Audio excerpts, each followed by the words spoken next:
It's an incredible challenge to hope in an age filled with an overwhelming feeling that we are fundamentally unfree in countless evolving and changing ways. And as someone who sits on this strange margin of organized labor and the philosophy of history, I struggle under the weight of this challenge sometimes.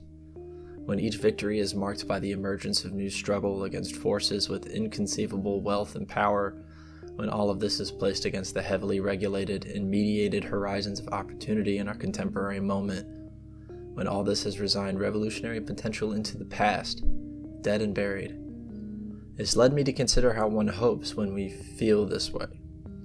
What does it mean to hope when you feel so isolated? When this isolation brings a sense of displacement within your own lived experiences that acts as a motion-blurring effect on your day-to-day life. We wander from low wage to low wage, from screen to screen, voyagers on the insomniac drift of cyberspace, firmly within the grasp of something, but something that is defined by its own absences. No future, no hope. Not for me. A central function of neoliberal ideology is the drowning out of dissenting voices and alternatives, and the critique of this function only emerges from those willing to actively contest it. If we're to rescue history from the rubble of the past, we must do so by actively seeking it out and digging it up.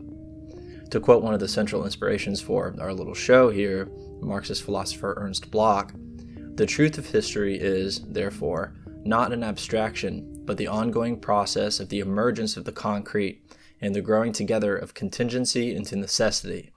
So, how do I begin to hope for a future beyond my temporal limitations?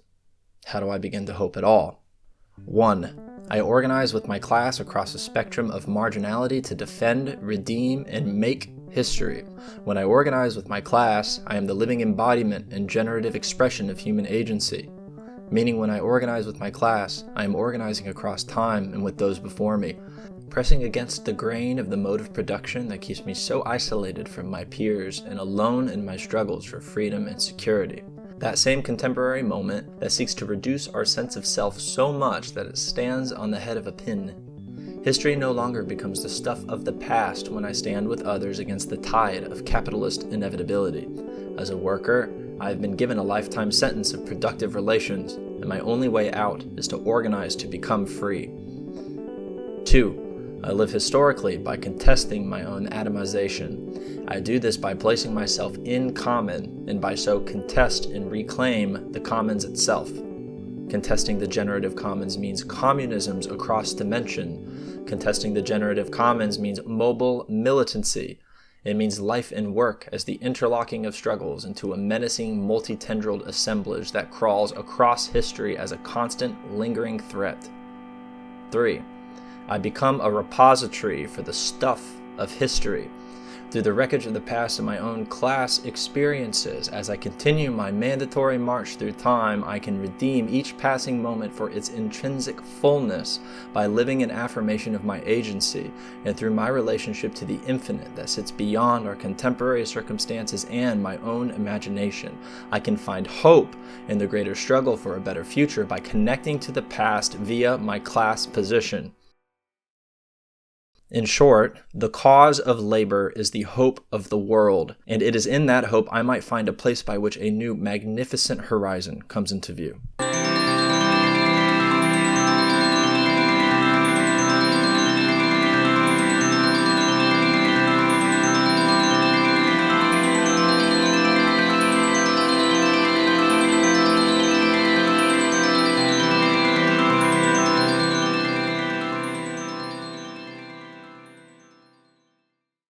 Okay, so let me start with a question.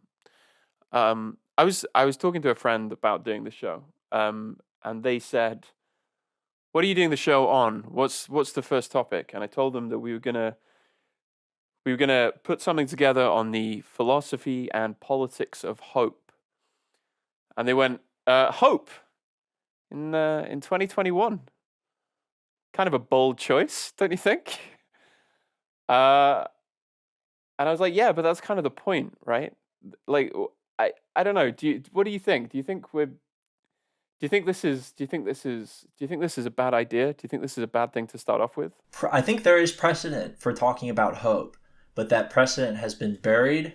It really cuts to, I think, the core purpose of the show that we're doing, right? Which is inspired by and pulled largely from the work of Walter Benjamin, who did talk about hope, not as directly as some of the other people I'm sure we'll talk about, but who did absolutely talk about hope as a means for addressing the irretrievable past.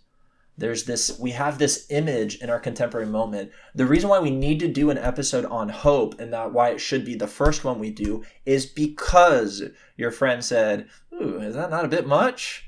That's ballsy." That sort of a thing. Is because we have this image of an eternal past that acts as this primary restrictor on our political imagination. And a lot of that I've been thinking of via trying to hope after 1968. There is these, like, it's not to say that nothing good happened after 1968 or that what happened in 1968 in France, for example. There's stuff all over Europe and all over the world, including here in the United States, not far from action at Columbia University. Columbia University graduate workers are currently out on strike. It's currently the biggest strike in the country, 3,000 workers. 68 was a sort of an understanding that there is some value in the resistance of meta-narratives in history. And people will hear that, ooh, that doesn't sound very Marxist. And it's like, well, it isn't, right? We have this tendency to seek out and incorporate the sort of polarity of our drives. We are being pressed on by these various inevitabilities, with scare quotes and everything. But from where do these inevitabilities, this sort of like closed circle of inevitability, come from?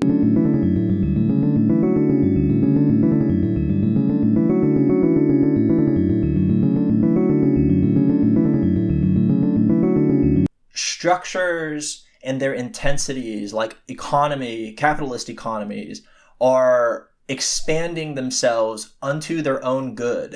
And that's this sort of accelerationist principle, which I think in general is just kind of the functions of capital if you look to Marx, right? But not only what emerges from those inevitabilities, but where do those inevitabilities come from? Capitalism makes it seem like the closed circle of capitalist inevitability is a natural process by which these sort of flows and ebbs via austerity are given all of this sort of extra power via the just sort of like, well, we're incapable of sort of imagining anything different and imagining anything better as this sort of natural process. But the problem with that is that inevitability comes from the imagination of that which has constructed and created this cycle that we keep finding ourselves in, to where hope really seems to exist outside of that. But the problem is that that's the resistance to those meta-narratives of history is useful. What about the possibility of a trans-temporal history that allows us to not only imagine a future that's better than what we have, but we do so by reaching back into the past and redeeming it and reclaiming it? And is that image of the eternal past our primary restrictor? And if so, are we able to overcome the eternal past using the eternal past? And I think that's part of the reason why we want to do this type of a thing. Hope does not exist in this sort of collapsing sense of self, right? It doesn't exist just purely bound to sort of like our reasonable capacities, that there is no hope without agency. And if we are bound eternally to our own agency as an expression of time and place, then how can hope have extend that agency via the self, accepting the idea that hope is not currently a universal means of production, in terms of like a lowercase p production in terms of people and their social relationships, but rather as this abstract other that exists outside. The problem isn't that that's not what hope is. That is what hope is. Hope is this desire for an outcome and the belief in a possibility that of that outcome regardless of our circumstances. But it's not purely optimistic and it's not purely irrational. It's a motivating force. And so how does that motivating force sort of like, does it offer opportunities for us to break out of the problems that we've been having in terms of our political imagination? New ways of organizing, new ways of confrontation at the point of production. And it makes me think about the idea that we don't rely, when it comes to the levers of history, we're told that there is this sort of like divine intercession on the sort of day-to-day lives of ordinary people via either the event or, if we're really old school, some great man kind of thing or whatever. But rather, that which we cannot conceptualize still emerges from human agency. And how does that work exactly together? Well, the answer is that someone is able to imagine a possible outcome regardless of their contemporary circumstances. And so even as we're being so aggressively restrained in our imagination, hope is the key to seeing within myself the agency by which I can see and I can begin to even conceptualize and make change. Yeah. Yeah. There's a couple of things. There's a few things I wanted to talk about in everything that you said, which is firstly, like the kind of if you accept the kind of smooth, easy, teleological notion of capitalist history, then hope becomes something which is like almost literally unthinkable. It almost literally can't be thought anymore because you're kind of trapped, and hope is a thing which exists out there in some kind of messianic space. Secondly, the point of agency, I think, is so important. And more importantly, hope is not just a kind of inward an inward or subjective feeling, but a collective enterprise. Like that agency is a collective agency. And I was thinking about this in relationship to two things. One, the Starbucks unionization. So the first successful branch unionization in the North Americas in Starbucks. And I saw something online that someone was congratulating the person who's clocking in for their first shift at the first union Starbucks and told them that they'd been involved in union organizing a decade beforehand and nothing had happened.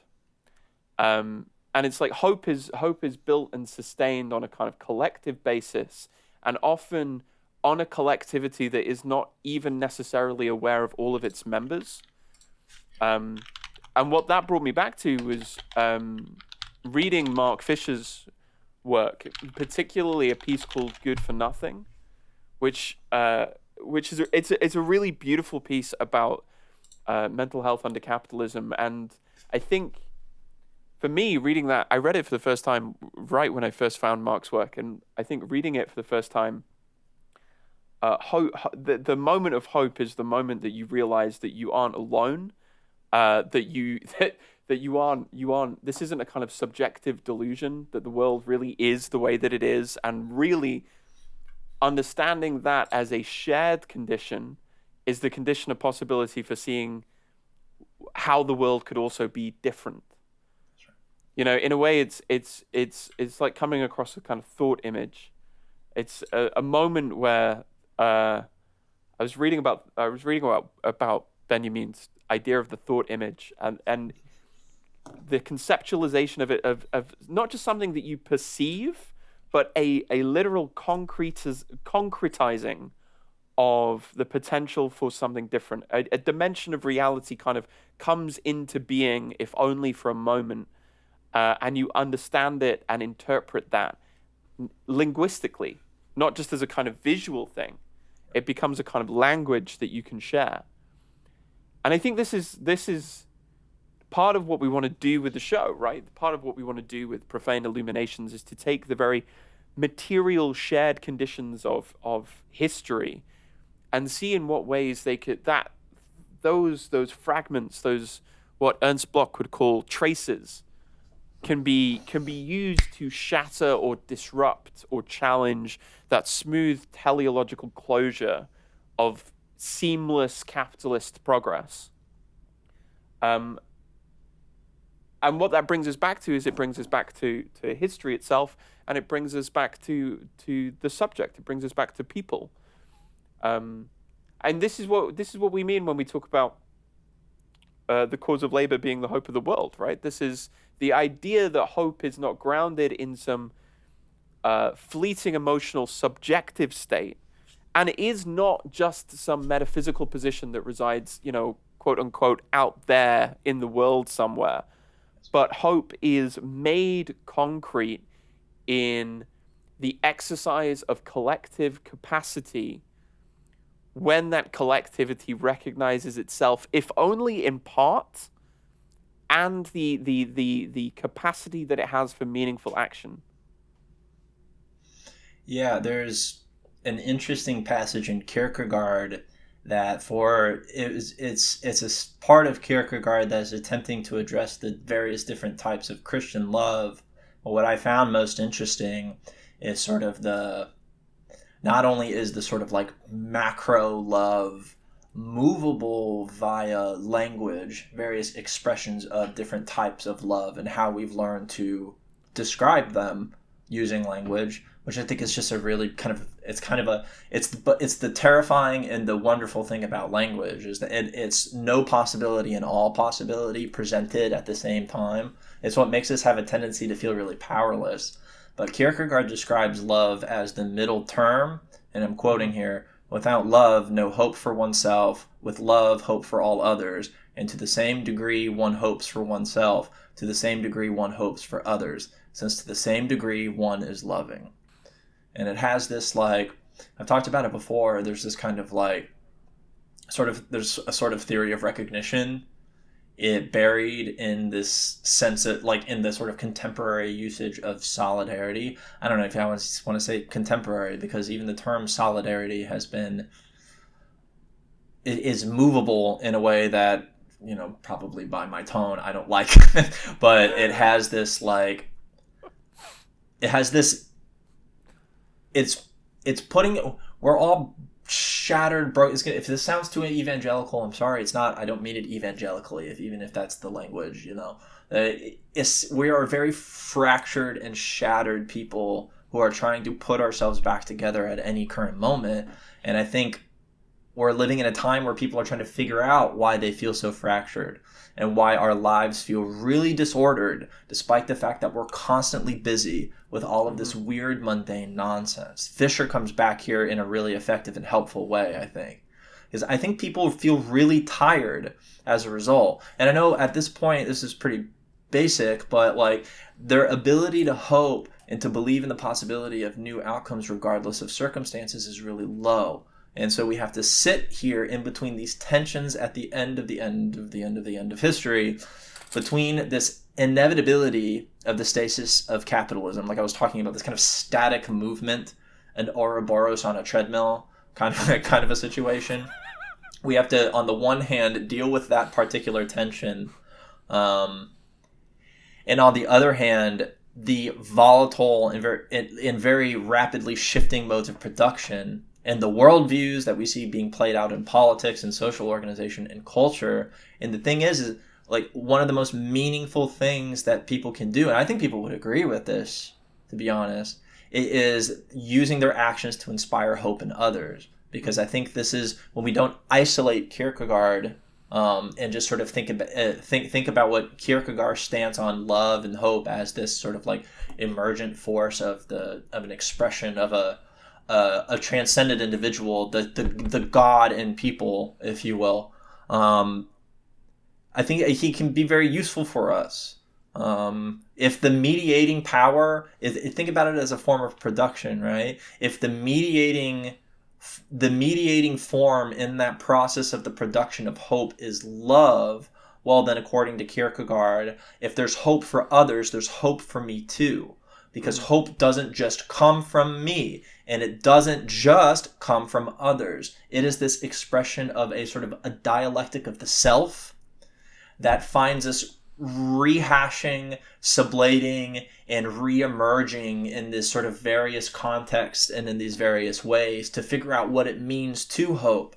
Yes, absolutely. And this is why people like Fisher and a lot of the people who've kind of been inspired and responded to to his work have talked about this notion of collectives, of class consciousness, because if hope is to escape the kind of sink trap of simply being a personal feeling, of being something I feel at a particular time when personal circumstances align in the right way, if hope is to be something more than that, it has to escape the sink trap of the individual subject, right? The individual atomized, alienated subject.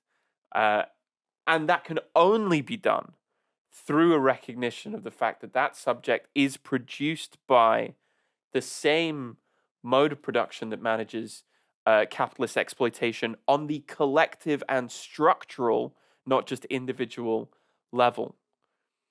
And you talked about the striking workers at Columbia.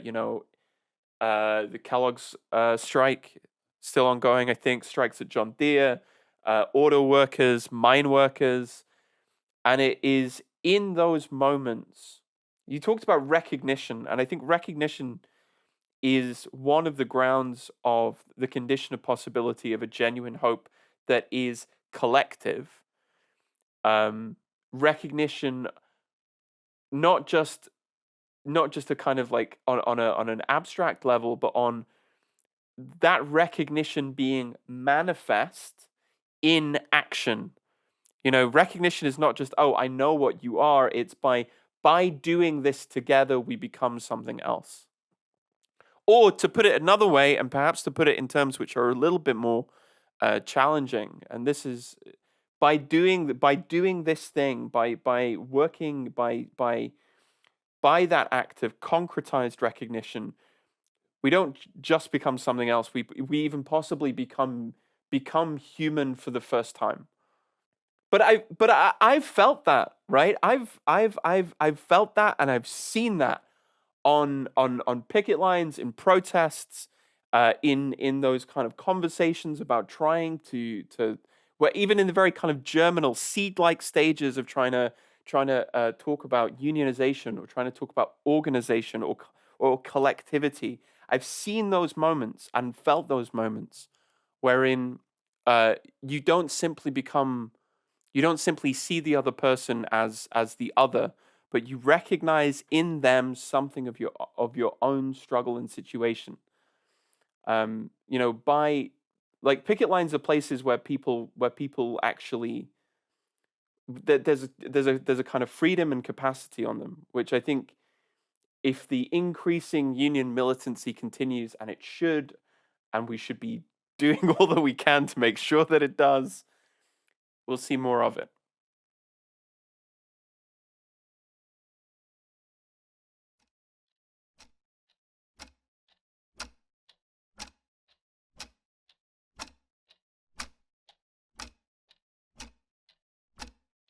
In the late 1980s, in the aftermath of his partner being diagnosed with AIDS, the artist Felix Gonzalez Torres went out and hung 2 wall clocks, aligned so that they were just, but only just, touching. The piece was called Untitled, parentheses, Perfect Lovers, and as the title infers, shows a couple. To look at the piece is to know that one of the clocks will eventually fall out of sync, will stop, while the other continues and continues alone. To look at perfect lovers is to be confronted with the inescapable nature of our own future, the moment wherein the grammar of life changes from have to had. Time has been so generous to us, said Torres in a letter to his partner, and whilst it would be easy to see the work as deeply sorrowful, heartbroken, at loss, there is a joy to it as well. Why love? Why even hope at all if time can be so cruel? Perhaps hope, perhaps even love is always defeated by time, but that defeat is the very ground of its production. Art, then, can be understood as the threshold of time, a temporal disjunction which brings us back to both ourselves and history itself. What Perfect Lovers shows is not just loss memorialized in the past, but it also, and at the same time, shows us an element of a collective future, of something that all of us have to face at some point and in some way. Really, when you regard it, you don't necessarily understand it as just something visual, but as a story, a narrative that reaches across time and space. It is a thought image. Less something that we just perceive, but the concretization of a dimension of reality made recognizable to us in a single instant. If Perfect Lovers makes this true on the individual level, then perhaps the same can be true of the political and the desire for a better world for all. If the aesthetic experience can move us temporally and politically, then we stand within a moment of contingency. History is not just experienced, but it is also made.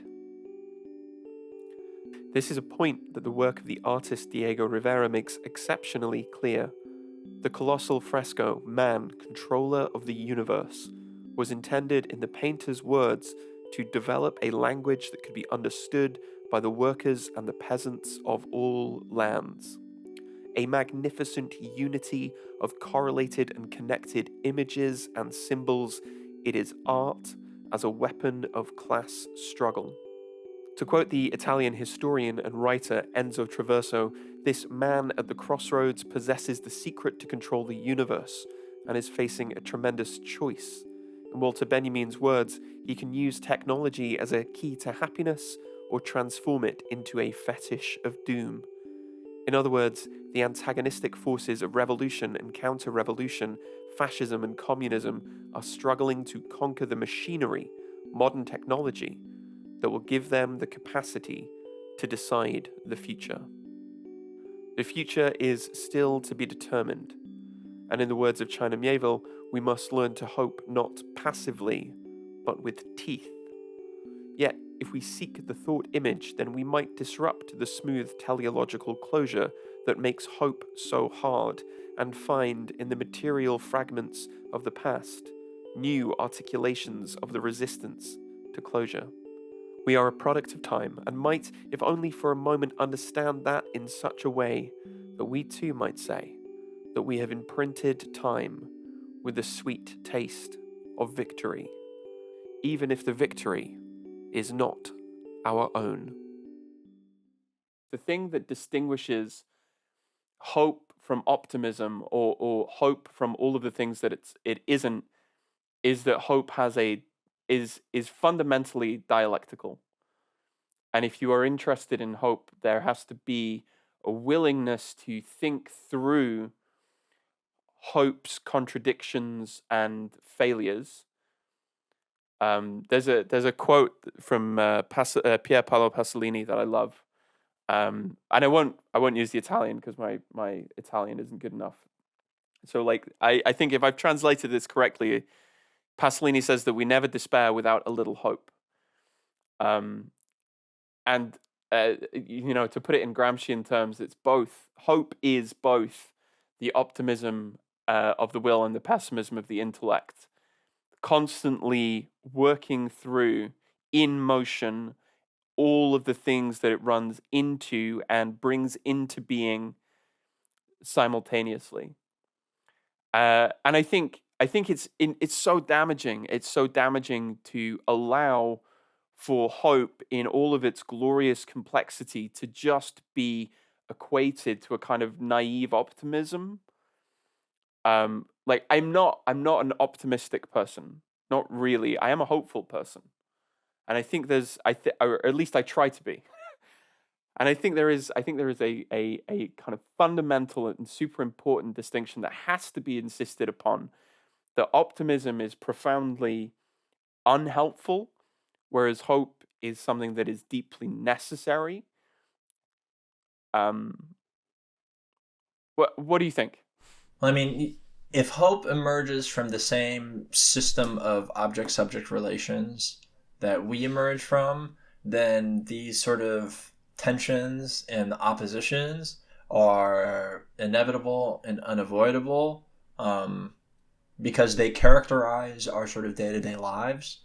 Um, and that even if we're collapsing that into sort of a critique of the way that we're constantly drawn between these sort of like polarities that emerge from subject object relations, well, that's still a large function of subject object relations.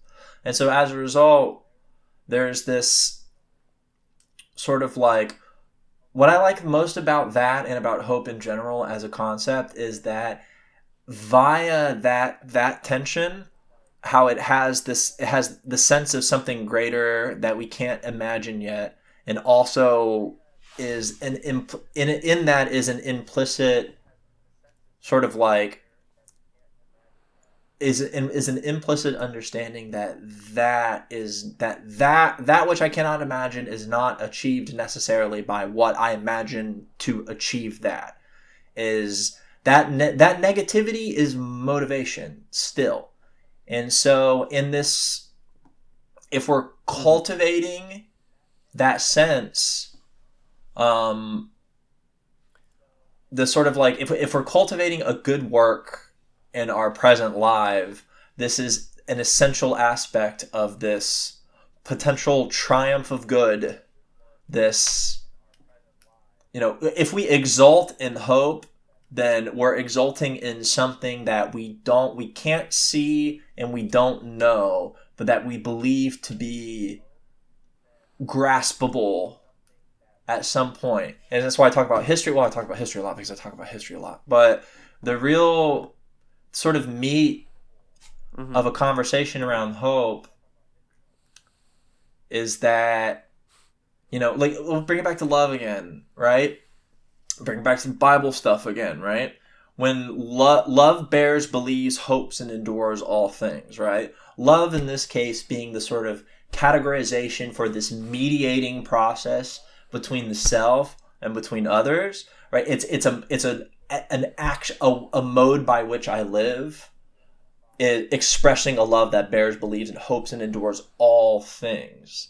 It has this quality to it that I find really compelling and important, because that which feels irreconcilable is understood to be at its core expressing a process by which subject and object relations, it's the process by which subject and object relations form.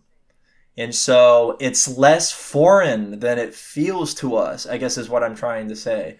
That even within, like, if, like, it has this sense by which, and Hegel described Hegel described every philosophy as essentially in some way idealism. And in that sense, I can't remember exactly where I read this. It's not. It doesn't seem to me that he's talking about sort of like capital I traditional idealism, but instead is talking about an understanding of the system of the world and of history, or whatever. Really, the science of logic in this case, which is where it's quoting from. It has this. They have within them these unacceptable, irreconcilable oppositions. I just think I think it's I don't think hope is always prescriptive. I think it's descriptive in a way. I think hope has a relationship with epistemology that we should be more comfortable understanding. Hope is a part of the epistemologies that allow us to see and perceive the world. There's two things. There's two things here, I think. One, we need to talk more about how history is understood, and the importance actually of telling history, of communicating history, as fundamentally something which is not yet completed. Rebecca Solnit's book Hope in the Dark is it's really short, it's really good, and it spends a lot of time talking about the ways in which kind of struggles have been won, even struggles which may seem now kind of like very mainstream or very, very well incorporated into kind of capitalist, normalized by capitalism. And I think, maybe the biggest one is probably the heroic struggle of ACT UP. More than 100 people were arrested during a protest. Demonstrators were demanding more money in the war against AIDS. They brought rush hour traffic to a standstill. Thousands of financial center workers leaving subways and hundreds more in cars with nowhere to go caught the performance. Its message was blunt. Spend more for research, treatment, and education on AIDS. They have been ignoring us all these years, and the only way you get attention from them is to hit them where it hurts. And in New York City, of course, traffic hurts. That the kind of bleakest conditions of possibility, and telling histories like that is important precisely because any kind of revolutionary movement always draws to revolutionary history to furnish itself with symbols, right? The union struggles have a long tradition of this, going back to like the early days of the IWW. Like those traditions have a continuity, but are constantly recontextualized and restaged in the present, drawing off the past, even if the struggles in the past were not necessarily successful, whatever that might mean.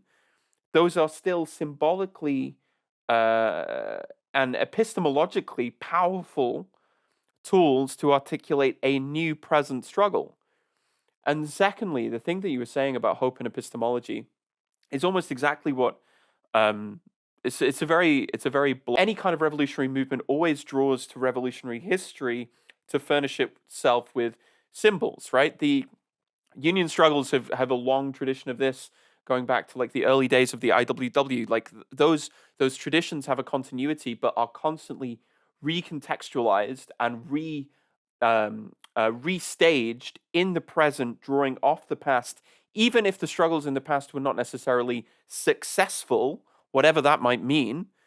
Those are still symbolically and epistemologically powerful tools to articulate a new present struggle. And secondly, the thing that you were saying about hope and epistemology is almost exactly what it's a very Blockian statement. So Ernst Bloch, the expressionist Marxist theologian, too communist for the Frankfurt School.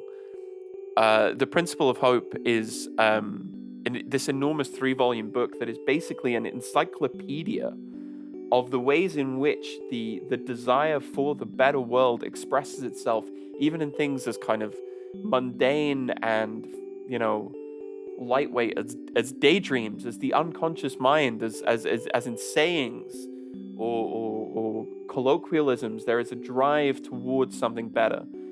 So not only is history incomplete, Bloch would take this all the way down to the roots that ontologically, metaphysically, things are incomplete.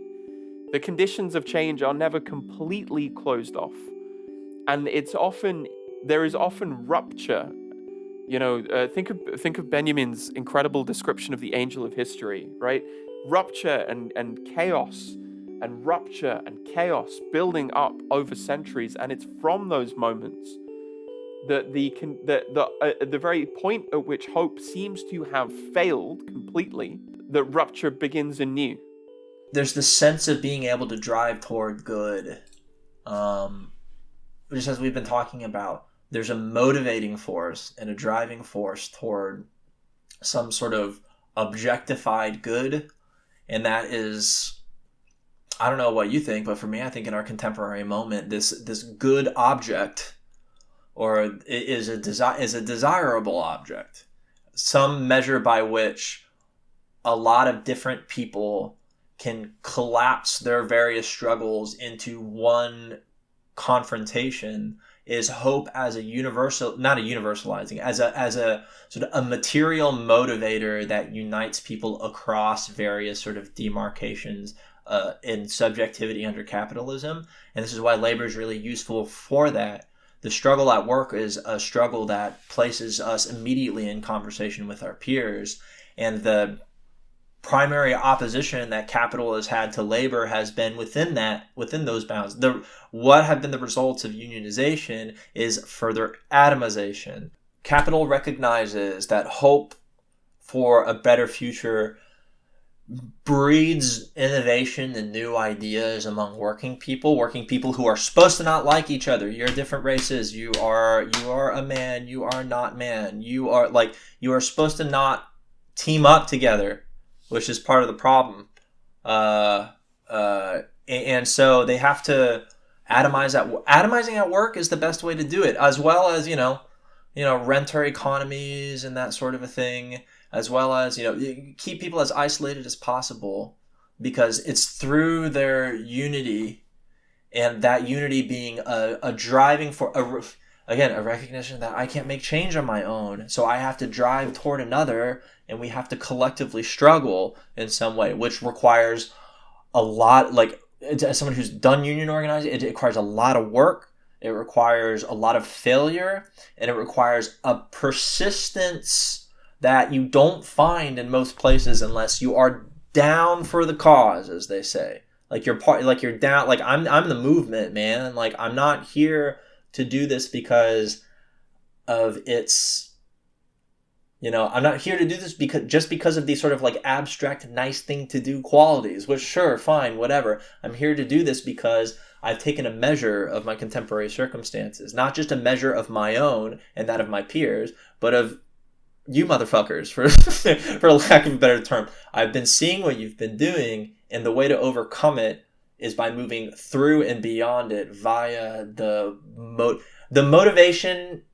What will get me through and toward new forms of collectivity is a motivation that allows me to, despite the doubt that comes from the top down, to motivate beyond that.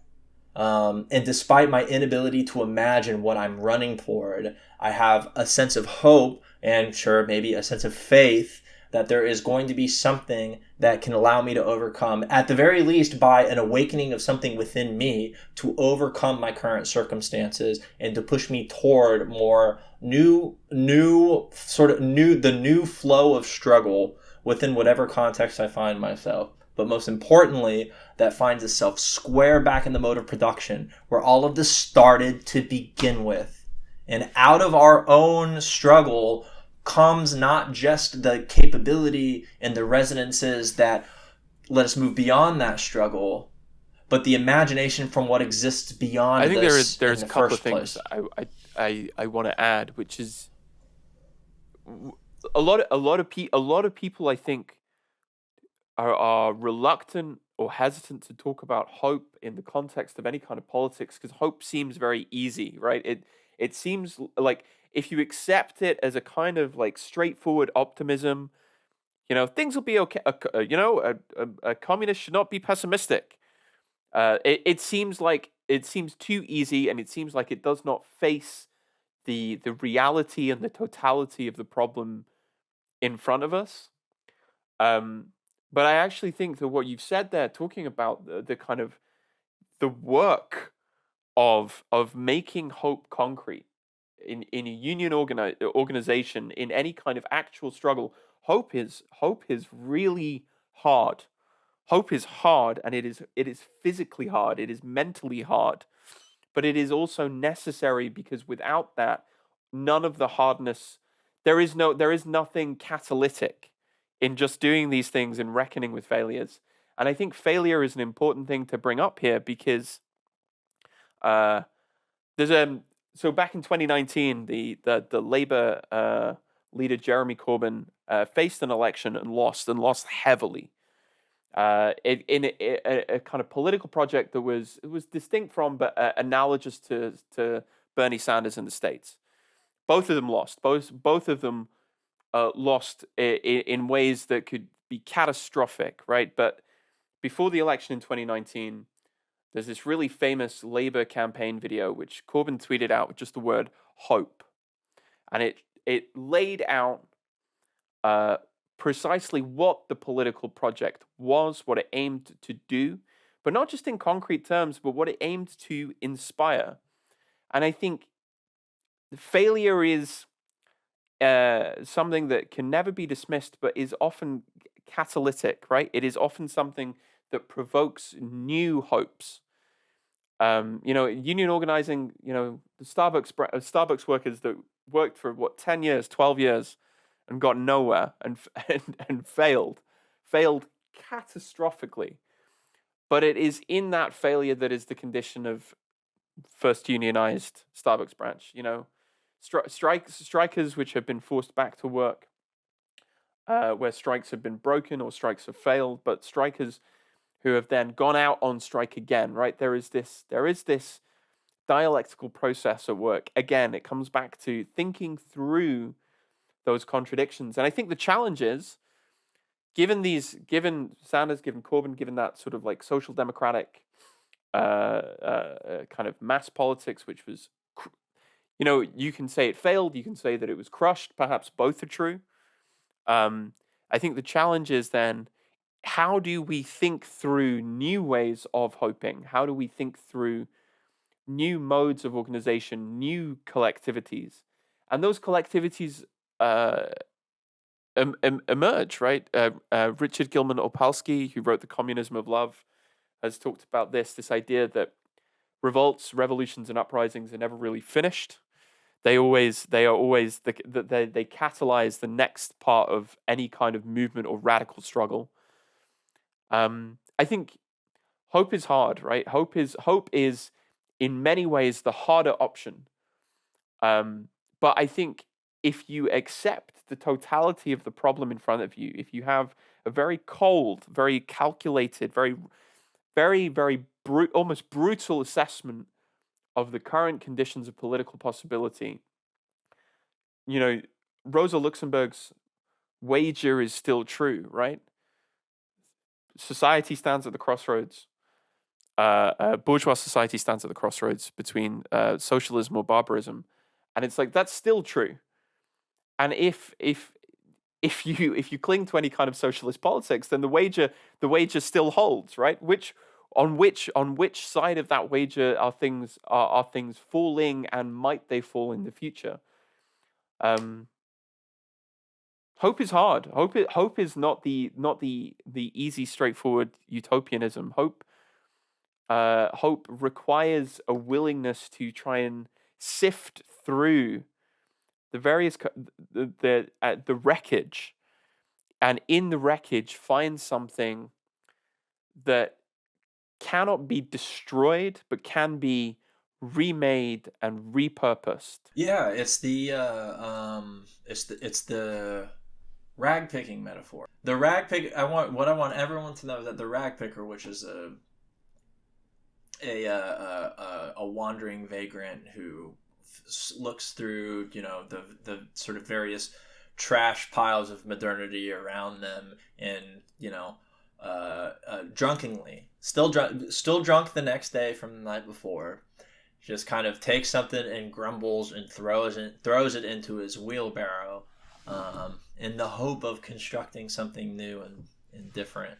I think we've seen a lot of really beautiful stuff that has literally, like, I think rag picking is seen to be as a purely intellectual exercise. I don't think that's the case. I think we do intellectualize this idea, which is healthy and good. I surely do it. But I think it's existed in a practice in history. And I think we see that via various left-wing movements taking up the mantle of movements that came before them. Just as you were saying, John, there's this very important sort of like continuity of symbols that are resurrected, brought back, and made anew. Influences and all of this stuff. You can get all the way up to the Haitian Revolution as a form of rag picking. They were able to sort of take the various continuities between their own mission of liberation and freedom, place that in conversation with the paradoxical expressions of freedom, liberty, equality, and fraternity expressed by the French themselves as a means for showing the French how to be French. And that is, in a way, sort of a recognition of the ways in which one individual person can almost transcend their sort of historical moment via history and via reconstruction, and not being afraid to take ownership of something and to bring it back into conversation with your contemporary struggle and to make it new again. For all intents and purposes, it is new. But history does not exist in an academic vacuum. History doesn't exist outside of our consciousness. And regardless of whether or not we're there writing history, we are making it. And I think the most powerful thing about hope is that it not only recognizes those potentials, but it also has a calming effect on the necessity to make those things manifest immediately, because that's where we're getting into optimism, a very not useful way of expressing the anxieties and the tensions that we experience and the changes that we want to make in the world. We get caught up in this sort of like radical projection, for lack of a better term, rather than the sort of militancy. We know what needs to be done. We don't know exactly how to do it, and we don't know exactly what's going to happen next. Regardless of all of this, we know what needs to happen. And we are still presented at this, exactly as you were saying, this eternal crossroads between socialism and barbarism that is going to continue to persist so long as capitalism persists. It becomes on us then to find a hope within ourselves that doesn't require a constant recapitulation to these sort of emotional affects, right? This is about material. This is about an understanding of condition. And that is so much more important to the construction and the maintenance of hope rather than an abstract, for lack of a better term, pie in the sky, sort of like a rose-colored glasses vision of the future and what it requires to get there. It's so much more difficult, as you're saying. I think what you're talking about here is it's like the Kafka quote, right? That the world is infinitely full of hope, right? But perhaps not for us. But the hope is, but that does not extinguish hope in totality, right? Hope is, if it is material, it is something that is thus inherited and used and made historically, but is something that can then be communicated historically as well. And I was thinking about this in the context of of the thought images of Diego Rivera, of Felix Gonzalez Torres, of artists and writers and revolutionaries who have taken the very concrete material aspect, who have picked through the rags, who've used, to use another analogy, it's about salvage, right? It's about what can we lash together, if we're up to our waists in rising floodwater, what can we lash together? What do we have left to us that we can lash together and maybe get some other people out of the water as well? And you're right. This requires both a constant returning to history, but a constant resubversion, sublating of history. Bloch talks about this a lot, that the enemy of the opposite, the enemy of hope is not fear. The enemy of hope is memory or even nostalgia. Because if we have a fixed vision of what the past was and we conceive of it only in terms of, what has been lost, we make a monument of the incomplete struggle. We concretize it into something that becomes a static totality. Lenin, what was it? Lenin's famous quote: "Statues are for pigeons." Shit. Luxemburg said, "I shall be." And it's when we understand history and when we understand that the tradition and continuity of struggle is something that is a process rather than a dogma or something that has become monuments and graves, then there is within that still future potential that is yet to be manifest. You know, time is not simultaneous. There's Block has that incredible term of non-synchronicity. The new time and time is experienced at different places, and meanings become reworked and recapitulated and re-expressed as time and history shift. But history is, as you've said, made. It's part of this material process, and I think this is what should return us to thinking through hope. If the struggles are of material deprivation, of environmental catastrophe, of constant economic and imperialist violence, hope cannot be something that is pie in the sky, because hope has never been that. It has been ground out in the Bloch uses the German term Spuren, or traces. The traces of utopia that the sledgehammer of capitalism has never been able to completely shatter. And if hope has a kind of future, it's in what traces are available to us now in the latest and freshest wreckage.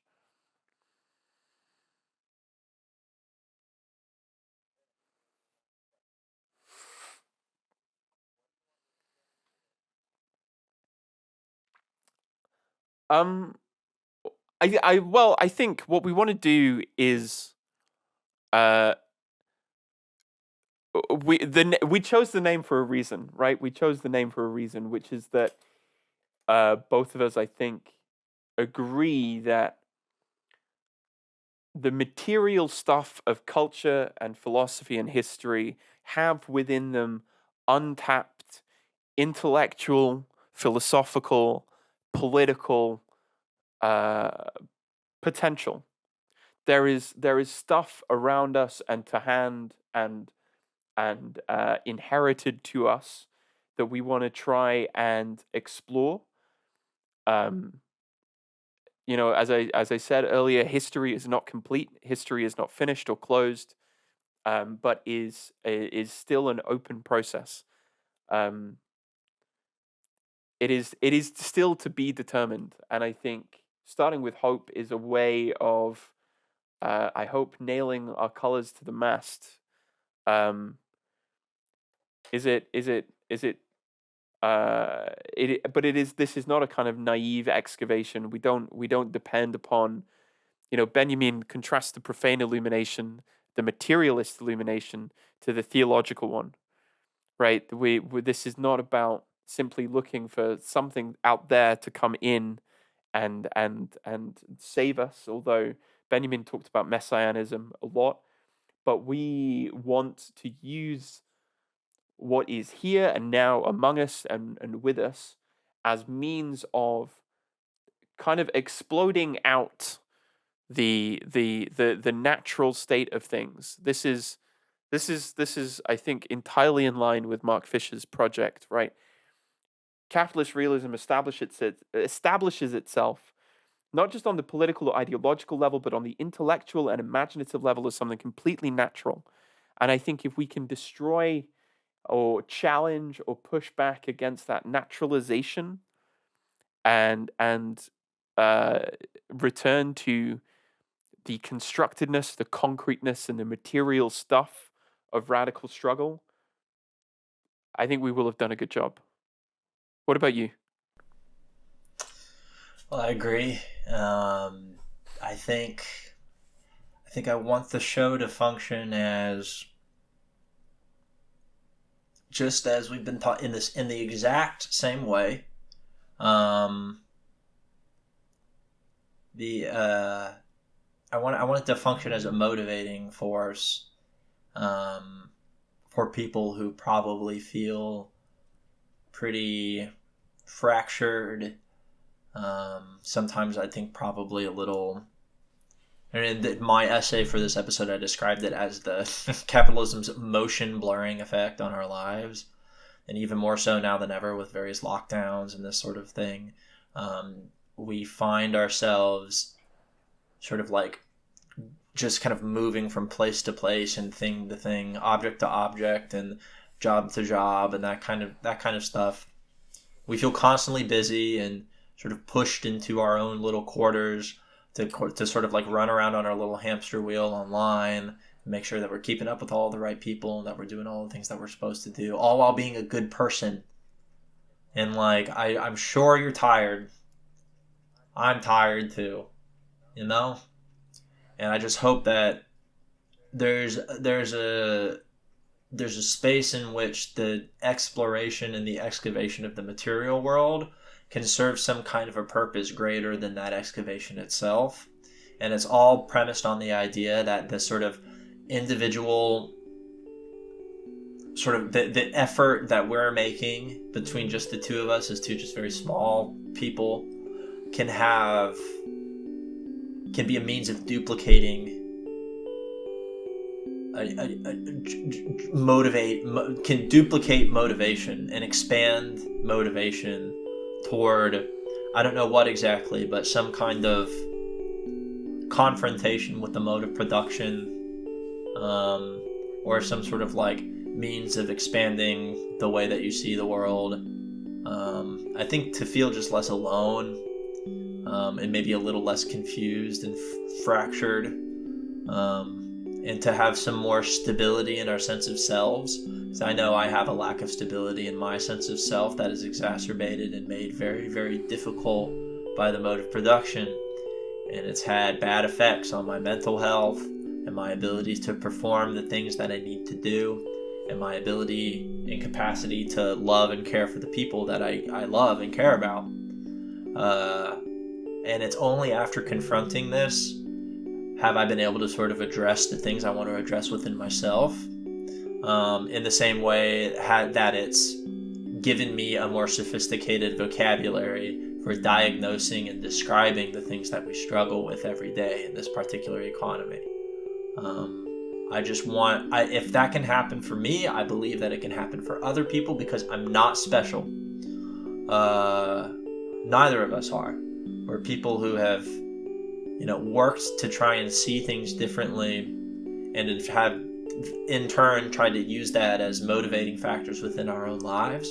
And I think we've been successful at doing so, just by sort of recognizing where, okay, I've done a lot of thinking. What do I do now? And it's emerged for me within the realm of labor. I know it has for John too, working at universities. We've found not just the ethical sort of like why of things, but the sort of political why, right? The sort of that I'm motivated by these confrontations in a way that's not just constantly me going out and trying to look for a fight, but that's tactical and militant in its effort, and that understands via experience what it's like to fail and what it's like to win. And it's kept me going this far. I don't know how much longer. I can't. There's no one. No one is telling the future. No one is writing the future for us right now. No one is writing your future. I'm not writing it. The capitalists aren't writing the future right now. The future is being born into our present moment. A present moment that is filled with this stacking mess of the rubble of the past via our perspective. We're constantly pushed forward into the future, but we can look back and see this rubble, this mess. And the good thing about the future is that we're not paralyzed to do anything about the future, because it's not been written yet. And there truly is so much hope in the world. Hope for me is that we don't get to sit back and feel good, that we get to experience something more than that, which is joy. Like joy true joy, not passive, consumptive, productive joy, right? But some kind of magnificence comes from these struggles, and it comes even when you lose. And if that can give us hope for the future, then I'm going to keep going, because any of this stuff that's worth fighting for is worth sharing. And also, well, if there's hope for the world, then maybe there's hope for me too.